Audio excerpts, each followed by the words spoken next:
The Mandalorian is out. Simply called Chapter 1, the first episode runs about 40 minutes long. I don't think it's perfect, but it really did impress me and pull me in, and I am super on board for the rest of the series.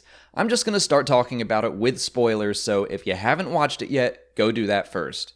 The very first scene was partially shown at Star Wars Celebration, with the Mando approaching the cantina where he finds his first bounty, but of course now we get to see it all play out. Right off the bat, it has a very Western feel, with the hero pushing open the swinging double doors to the bar, drawing every eye to him. Except this is Star Wars, so the door iris is open, and all the bar patrons are aliens. A couple thugs who are bothering a helpless victim pick a fight with the Mando, and of course that winds up being a mistake, and we finally get to see that Quarren get cut in half by the door. The victim of the two thugs thanks the Mandalorian for his help, but of course he is the actual target of the bounty. The first scene all felt very predictable and a bit like a fan film, but it was still fun and enjoyable. We get to actually learn a little bit about our quote-unquote hero when he gets transport back to his ship. He turns down a nice ride with a droid in favor of a bad-looking ride with Brian Posehn, which gave me a good laugh. I also believe the captured bounty hunter was voiced by Horatio Sands. I expect they won't be the only cameos we see throughout the series. There's this whole sequence where the Mando's ship is attacked by a big ol' space walrus and he has to fight the thing off to fly away. The first quarter or so of the episode was just to show that the Mando is a cool guy in cool armor doing cool guy things. It was full of fun references to all kinds of Star Wars stories, including a Life Day reference from the holiday special. It still kept things feeling like a very expensive fan film to me, but again, a really fun one. The following quarter of the story gave us a little more insight into the state of the bounty hunting business. Even though the Mando just brought in 4 bounties, he isn't getting paid a ton, and we see that he needs a big score. So Greef Karga, the leader of the bounty hunting guild, sends him to get an off-the-books job with Werner Herzog. This was another scene played at Celebration, and it was one I didn't really like back in April. I'm so happy to say that it played out much better in the final cut. The editing was tighter, and I think that was the key thing. The scene just felt better paced, whereas back in April, every shot seemed to linger an extra half second, and it just made things feel weird. But we get the big job established. Some members of the Imperial Remnant want a 50-year-old target, dead or alive, and they're willing to pay in Mandalorian iron. Going into this series, I was a little worried that it would be very surface level and fan servicey, and I think it is for the first half of the episode. But there was a turning point for me that convinced me this is going to be something more. After getting his down payment of Beskar, the Mando takes it down to the Mandalorian sector of whatever planet or city he's in. They seem to be living in the sewer, or at least underground, but there is an armorer down there, and this whole section is where I perked up, because we got lots of little hints and teases about Mandalorian lore. First of all, he spends all of the credits he just got to melt down the Beskar to get himself a new piece of armor. Despite needing the credits, this is obviously important to him. The armorer says the Beskar was taken during the Great Purge. That could mean the Jedi Purge, but I doubt it since the Mandalorians never had any love for the Jedi. I think it's more likely some sort of purge that hit closer to home. Since the Mandalorian is stamped with the Imperial insignia, I would guess that happened sometime after the Mandalorian uprising scene in Star Wars Rebels. Maybe they were knocked back down by the Empire and then all their iron was taken from them, taking away something of cultural and monetary worth from the once great warrior people. The Mandalorians we see in the episodes seem to have fallen on hard times, and I think this series will partially be about how they regain their honor and status. But there's still so much more going on in this scene. The armorer asks if the Mando's signet has been revealed, and he says not yet, but she says it will be soon. I don't know what exactly that means. I'm guessing some sort of symbol of his clan or house. Whatever it is, it's also got to be important to him, something of honor to receive. The armorer says that the excess of the Beskar will sponsor many foundlings, and the Mando says he was once a foundling.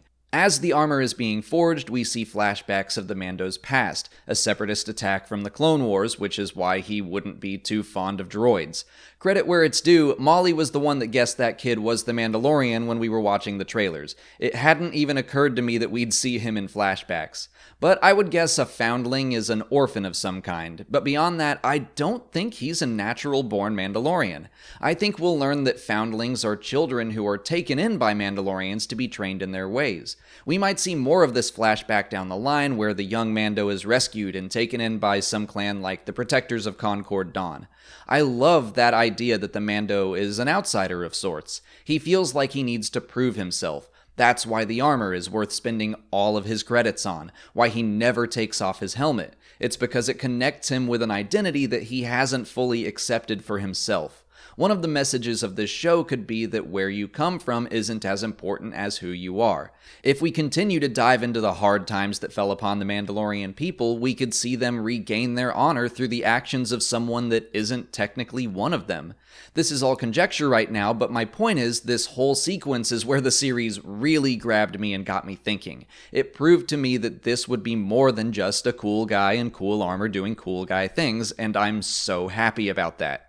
But let's keep going. The Mando heads to a desert planet called Arvala 7, according to the StarWars.com databank. But we immediately dive into another old Western trope. He gets attacked by a blurg and then helped by a kindly farmhand, an Ugnaught named Kuil. He offers to help the Mando on his mission because completing it means getting rid of some outlaws which would leave the area in peace.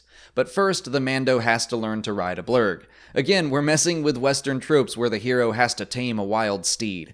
Kuil suggests removing the helmet would help, which is, of course, ignored advice, but when the Mando tries to give up, his new friend reminds him that his ancestors rode mythosaurs.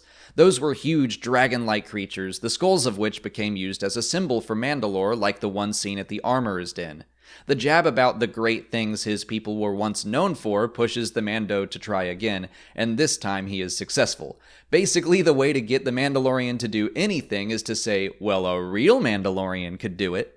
The last 10 minutes or so of the episode sees the Mandalorian arriving at the outlaw encampment. As he devises a plan, he sees IG-11 approach, which forces him into action.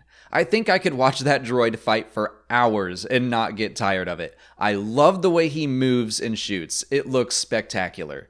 The Mando isn't crazy about working with a droid, but they agree to split the bounty and they take down all the enemies in a really fun action sequence. I'm glad to see that the Mandalorian can get overwhelmed. He isn't perfect all the time. Also, for a droid and a man in a mask, he and IG-11 have great chemistry. Their banter was fun, and IG's self-destruct sequence is absolutely going to come back later in the series. With all the enemies neutralized, the Mando and 11 enter the base to find that their 50-year-old target is actually a very old baby, a member of Yoda's species, and holy cow did I not see that coming. When the droid tries to neutralize the target, the Mando shoots him in the head and reaches out to touch the baby, and that's how Chapter 1 ends.